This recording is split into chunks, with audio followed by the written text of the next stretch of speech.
Veda Ega Pratama, si anak Gunung Kidul yang siap bikin kejutan dunia balap. Debut Moto3 2026 sudah di depan mata. Dan satu nama dari Indonesia siap mencuri perhatian dunia, Veda Ega Pratama. Di usia 17 tahun, ia bukan sekadar rookie. Ia adalah simbol harapan baru Asia Tenggara. Bergabung dengan Honda Tim Asia, Veda bukan hanya mengisi grid. Ia membawa beban besar, mewakili jutaan mimpi pecinta balap dari Indonesia yang haus akan ikon baru.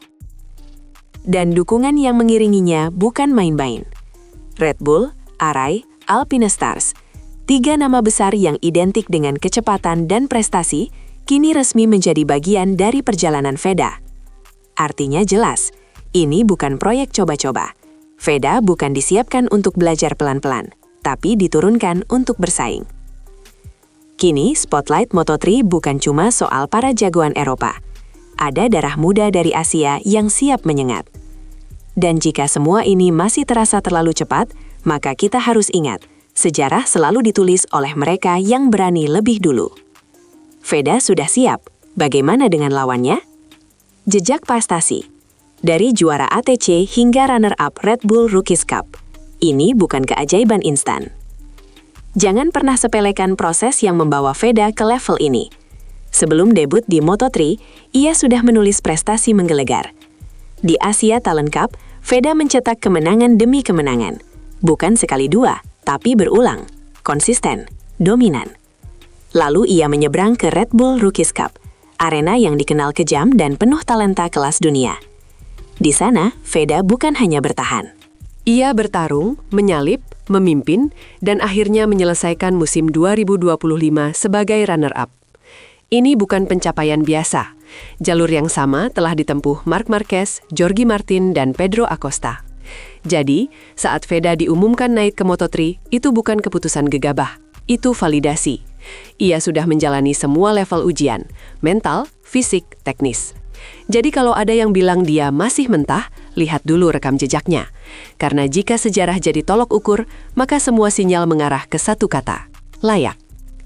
Red Bull, Alpine Stars, Arai, sponsor-sponsor kelas dunia tak mungkin salah pilih.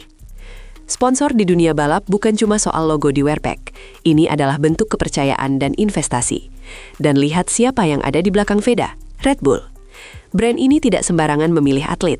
Dari Formula One sampai MotoGP, mereka hanya mendukung talenta yang berpotensi jadi bintang. Lalu ada Alpine Stars, pelindung favorit para jawara MotoGP seperti Marc Marquez. Ditambah Arai, helm para juara dunia. Artinya apa? Secara finansial, Veda sudah aman. Tidak perlu khawatir soal keberlangsungan karir. Fokusnya bisa 100% pada performa. Tidak banyak rookie dari Asia, apalagi Indonesia, yang punya ekosistem sekuat ini. Ini membedakannya dari pendahulu-pendahulu yang gagal bersinar karena masalah teknis dan pendanaan.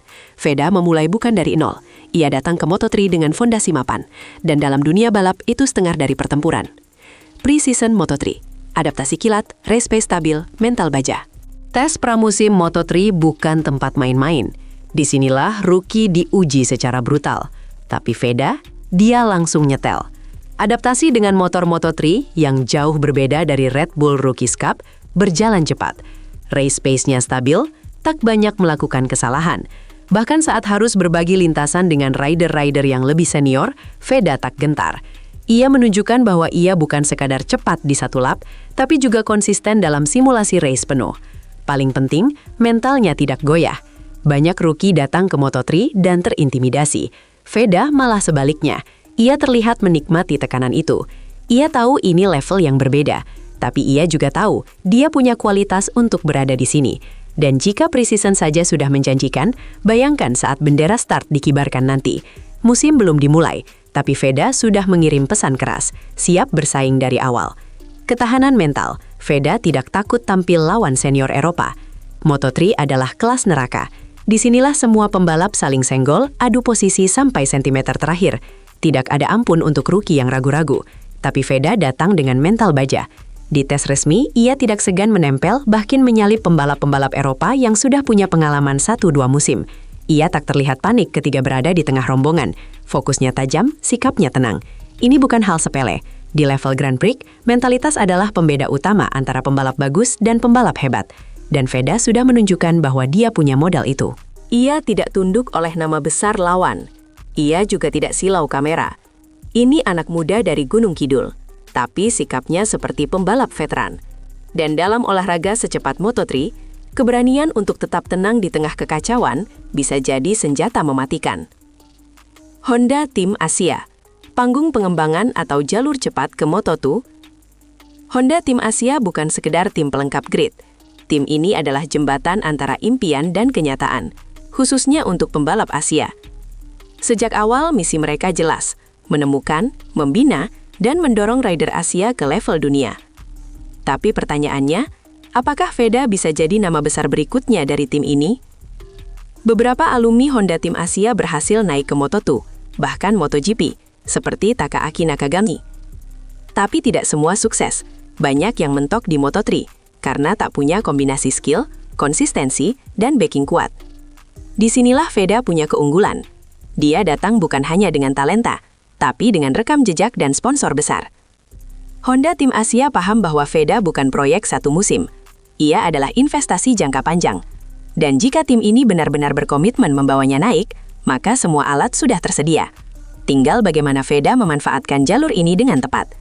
Karena di pedok Grand Prix, waktu dan momentum tidak datang dua kali. Naik kelas ke MotoGP. Jalurnya ada, tapi siapkah Veda bertahan di lintasan api? Mari bicara tentang hal besar, MotoGP. Banyak yang bertanya, seberapa besar peluang Veda naik ke kasta tertinggi ini? Jawabannya, nyata, tapi brutal. Jalur Moto3, Moto2, MotoGP bukan mitos. Ini rute resmi. Tapi hanya segelintir yang bisa melewatinya tanpa tergelincir. Moto2 bukan tempat nyaman. Motor lebih berat, lawan lebih agresif, dan tekanan lebih intens. Namun dengan konsistensi podium di Moto3 dan peningkatan tiap musim, peluang itu akan datang. Yang dibutuhkan adalah racecraft, bukan sekadar kecepatan. Veda harus bisa membaca situasi, tahu kapan menyerang, dan kapan bertahan. Dan yang lebih penting, ia harus membuktikan bahwa dia bukan hanya jago di trek basah atau lintasan tertentu. Ia harus stabil, dari Qatar ke Jerez, dari Mugello ke Buriram. MotoGP bukan hadiah. Ini hasil dari perang mental dan performa bertahun-tahun.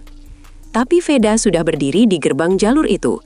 Dan dia hanya butuh satu hal, bukti nyata setiap minggunya. Usia muda, senjata rahasia Veda yang tidak dimiliki banyak pembalap lain. Saat sebagian besar pembalap muda masih bertarung di level regional, Veda sudah mencicipi sirkuit-sirkuit kelas dunia. Dan ingat, dia baru 17 tahun. Ini bukan kekurangan, ini aset besar. Usia muda berarti ruang untuk gagal, belajar, dan bangkit lagi tanpa kejaran usia. Veda bisa menjalani satu musim penuh Moto3 sebagai adaptasi, lalu masuk musim kedua sebagai penantang podium. Bandingkan dengan rider Eropa yang sudah masuk Moto3 di usia 19-20. Mereka kehabisan waktu jika gagal dalam 2 tahun. Tapi Veda, ia bisa membangun fondasi dengan tenang. Asal mental dijaga, cedera dihindari, dan lingkungan tetap solid, waktu adalah sahabat terbaiknya. Dan tim serta sponsor tahu itu. Mereka tidak akan menuntut hasil instan. Justru ini memberi Veda peluang yang sangat langka, berkembang tanpa tekanan berlebihan. Dalam dunia balap yang kejam dan penuh rotasi, pembalap yang diberi waktu adalah pembalap yang bisa bertahan lama. Belajar dari Raiden Asia sebelumnya, jalan terjal tapi bukan mustahil. Melihat sejarah pembalap Asia di MotoGP, kita tahu ini bukan jalur mudah. Ada Hiroshi Aoyama, Takaaki Nakagami, dan paling mutakhir Somkiat Chantra yang kini diperhitungkan di Moto2. Tapi seberapa banyak yang bisa bertahan dan konsisten menantang Eropa? Tidak banyak. Kebanyakan kalah di aspek teknis, adaptasi, atau mental. Tapi Veda datang dengan sesuatu yang berbeda. Ia sudah diasah di jalur Eropa sejak remaja. Dari Red Bull Rookies Cup, ia tahu bagaimana budaya pedok, tahu ritme museum, tahu kerasnya atmosfer kejuaraan dunia. Jadi ketika dia masuk Moto3, dia tidak sedang mencari tahu, dia sedang meneruskan langkah. Ini bukan rookie yang asing dengan panggung besar. Ini rookie yang sudah dipersiapkan sejak lama. Dan jika belajar dari sejarah, Maka jelas, dengan kombinasi prestasi, sponsor, dan jalur karir yang presisi, Veda punya kans terbaik dalam 1 dekade terakhir untuk membawa bendera Indonesia ke titik tertinggi dunia balap motor. Veda Ega Pratama dan mimpi MotoGP, realistis, rasional, dan sangat mungkin. Di akhir hari, kita harus kembali ke pertanyaan utama. Bisakah Veda Ega Pratama menembus MotoGP? Jawaban jujurnya adalah, ya, tapi dengan syarat. Pertama, ia harus stabil di Moto3, bukan cuma tampil mengejutkan di 1-2 seri. Kedua, ia harus membangun reputasi sebagai pembalap yang bisa diandalkan tim, tidak banyak crash, progresif tiap musim, dan disukai sponsor. Ketiga, ia harus tetap lapar, tetap rendah hati, dan tetap belajar, karena saat naik ke Moto2 nanti, taruhannya meningkat. Tapi jika semua itu bisa dipenuhi, maka Veda adalah paket lengkap. Dukungan Red Bull memberinya akses ke tim-tim besar. Honda Tim Asia memberinya panggung awal. Dan Indonesia memberinya energi luar biasa. Dalam skema besar MotoGP modern, Veda bukan lagi nama pinggiran. Ia adalah prospek nyata. Dan untuk pertama kalinya dalam sejarah, kita tidak sedang berharap pada keajaiban. Kita sedang menyaksikan proses yang nyata. Era Veda dimulai. Moto3 adalah langkah awal. MotoGP, tunggu saja.